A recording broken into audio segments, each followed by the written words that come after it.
full wave na tong motor na to, pero ayaw pa rin kumarga. Paanda rin natin.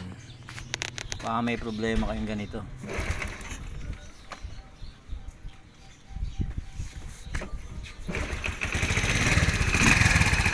Yan.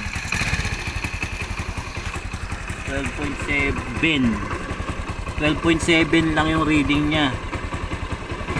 Bubuksan ko ilaw, babagsak lalo.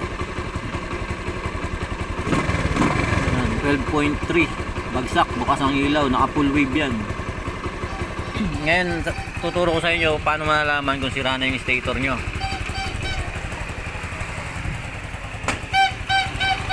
Pupunta lang kayo dito, ha?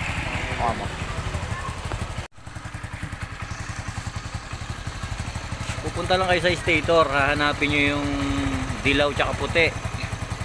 Habang umaandar, ha,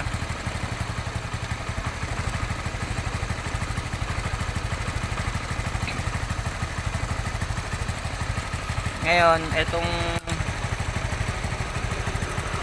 dulo ng test light ilalagay nyo dito sa magkabilaan, kahit alin dyan sa dalawa. Dapat iilaw to.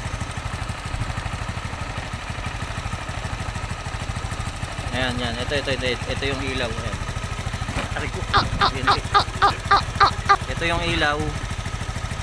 Ang hina. Yan, mahina.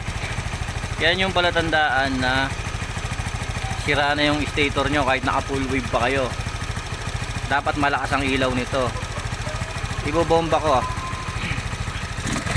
Yan, mahina pa rin kahit nakabomba na.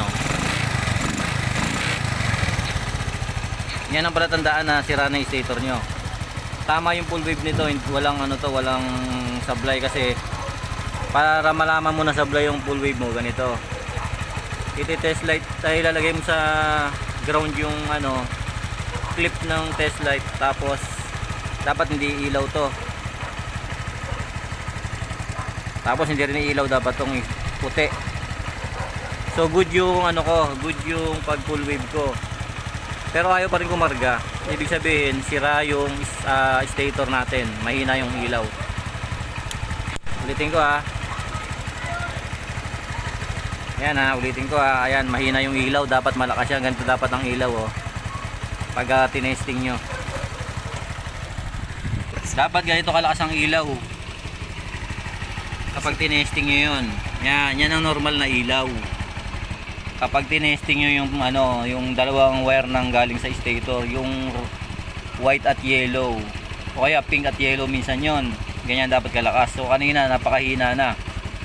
Kahit i-full wave nyo yan, wala na talaga, sira na yung stator nyo, kailangan ng palitan. Alright na yan.